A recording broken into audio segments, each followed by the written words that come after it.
Good morning, everybody.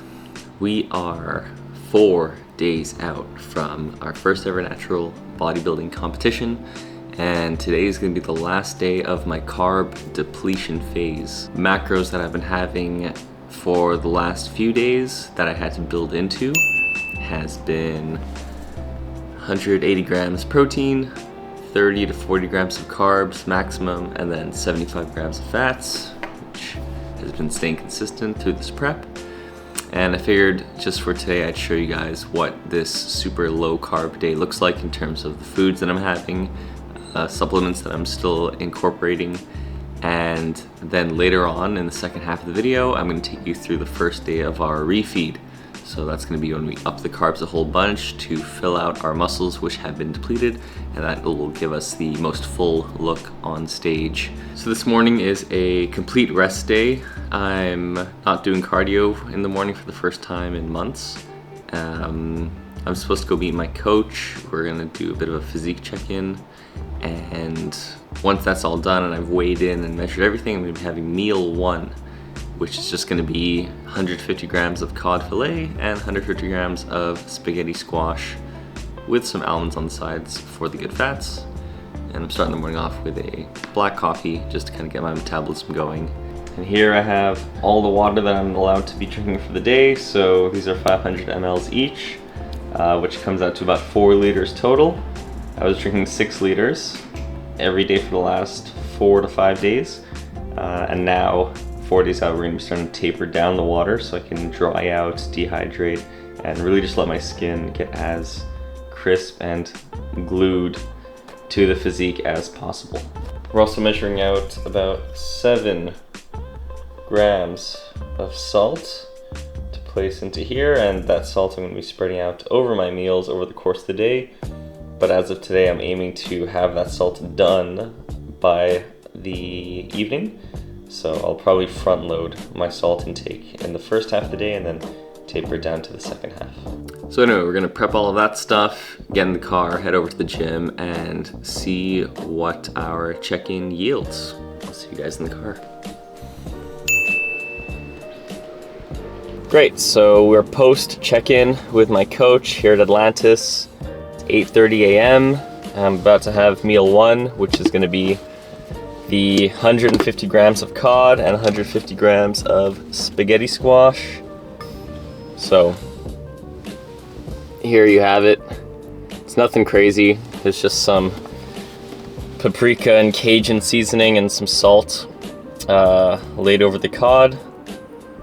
But white fish, just very lean protein, almost no fats, digests really well, and for bodybuilding prep tends to help you dry out a little more. The smell does not please. As much as I can, I try to eat the cod cold so I don't have to microwave it and smell up the condo, and it just ends up being a little more tolerable.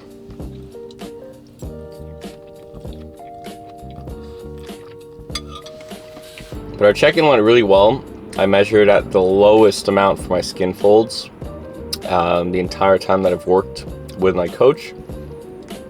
I think the sum was 39.5 millimeters, and the lowest it had been before then was 41.5. So I definitely dried out a little more, got a little bit leaner since I saw him last week, and we're going to be ready for the carb up starting tomorrow. Just got to get through today in terms of having low carbs, high protein, high fat. We did some posing practice together for maybe 15 or 20 minutes, just fine-tuning small things in the poses to either flare out your lats a bit more or to move your shoulder in a bit of a different position so that your bicep shows more from the back, tensing the legs while you're doing an upper body pose so that the whole body is contracting at the same time. It's no joke, the posing. It's like a workout in and of itself. And if you skip out on learning how to pose, or you don't necessarily practice any posing, I think fundamentally you have a very limited way to show or to know how you're progressing, right? If you can pose your chest or your abs in some way, and then week to week to week as you keep training, you do the same pose over and over, and you start to see new lines that you hadn't seen, you start to see more kind of volume in the muscle. That's a way for you to kind of know, like, oh man, like I'm getting progress, something's changing. But if you just go to the gym, go home, go to the gym, go home, go to the gym, go home, how do you know that you're actually progressing? Like, you have to check in the mirror. It's the only way to really know. And I don't necessarily think there's anything wrong with posing kind of in privacy or in your own time. It's really just if you're in a public area and like you're disturbing other people with your posing,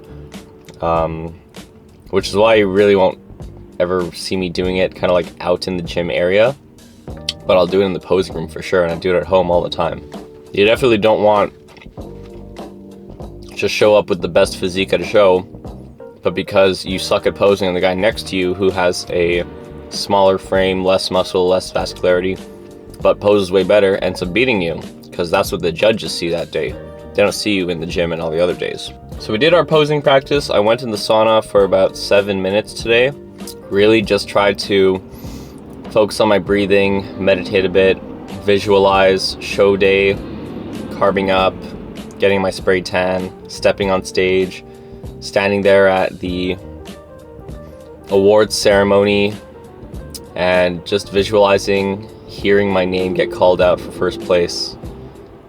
I think that while my placement and trying to win first isn't necessarily the main goal with competing, I want to be able to visualize it and see it happen in my own mind as many times as I can before it potentially happens in real life.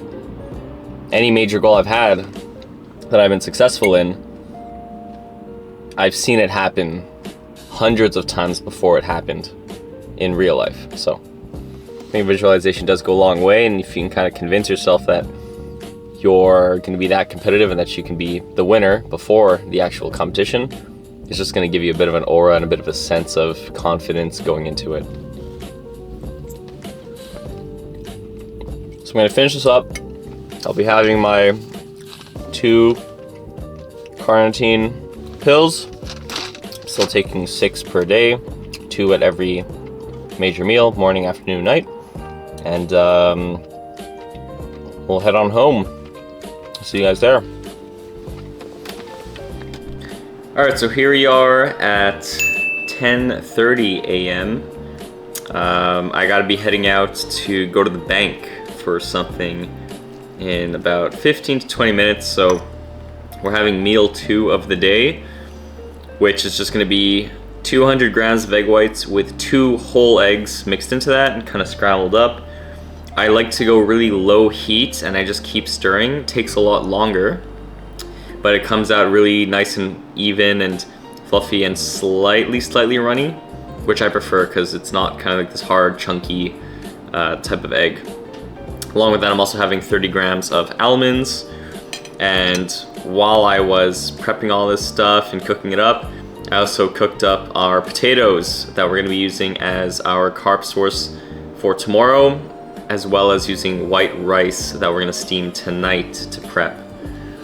So I didn't put any salt on the potatoes that I just cooked because, again, we're having to really manipulate and calculate the salt intake that we're taking in as we head into our show day.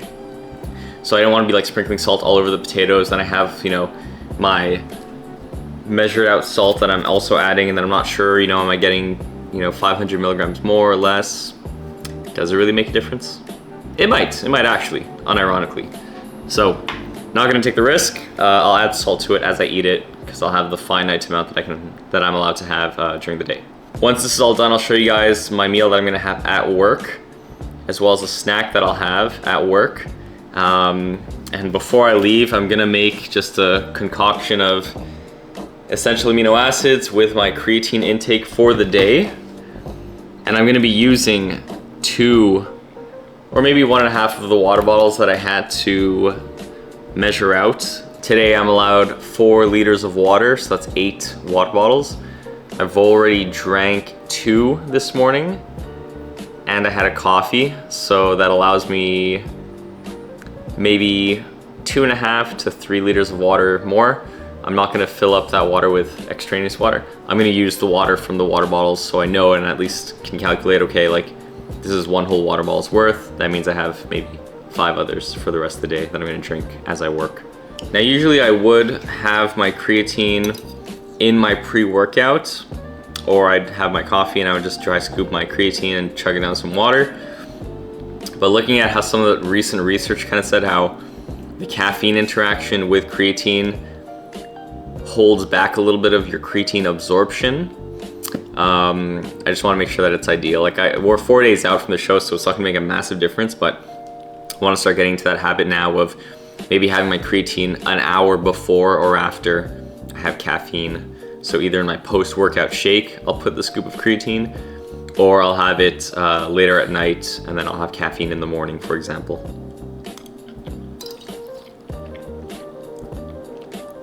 Anyway, just to sum it all up, this is a good example of a high protein, high fat meal with minimally, if not any carbs.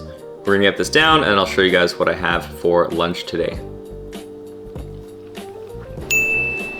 So at this point I was already at work and I just had about 30 grams of almonds to hold me over until the next meal at 4:30 p.m. So it's currently 4:30 p.m. and I'm on a break here at the clinic between clients. So I'm gonna be getting in my second to last meal of the day, which is just gonna be 200 grams of spaghetti squash and 150 grams of ground beef, 90% lean. I also drizzled some mustard on there and put on the pink Himalayan salt that I'm supposed to have throughout the day. Like I said, I had my almonds before at around 1:30 to hold me over. And then once I finish up work here around 8 tonight, I'm gonna head home and have the last meal of the day, which is gonna be some spaghetti squash and some chicken. Okay, so it's 9 p.m. now. We just got home from treating at the clinic and I'm gonna be having my last meal of the day, which is just gonna be 170 grams of chicken breast, cut up here, 150 grams of spaghetti squash with 7 grams of olive oil in there and just a small drizzle of mustard over the top. So nothing crazy here, just high protein, some fats to round out the rest that we have for the day, and some spaghetti squash to fill out the rest of the volume so that it can leave me satiated and that I feel full at the end of the meal. And it only comes out to 1,570 calories. That's nothing. That sucks. But today is the last day of low carb or no carb, we're gonna say. And I will see you guys tomorrow for the first day of carbing up. I am freaking excited. I can't wait to eat potatoes and rice and just get into it. I'm probably gonna prep those meals tonight for tomorrow because tomorrow I'm kind of on the go between the clinic and treating at a gymnastics place. So I'll stop yapping, get this meal down. I'm gonna be planning to go to bed in about half an hour, 45 minutes, which is not ideal timing for when you're gonna finish eating, but I've been getting amazing sleep regardless, so I think that I'm hopefully just one of the outliers who it doesn't affect me as much. Anyway, I'll see you guys tomorrow for the first day of carbing up. Peace.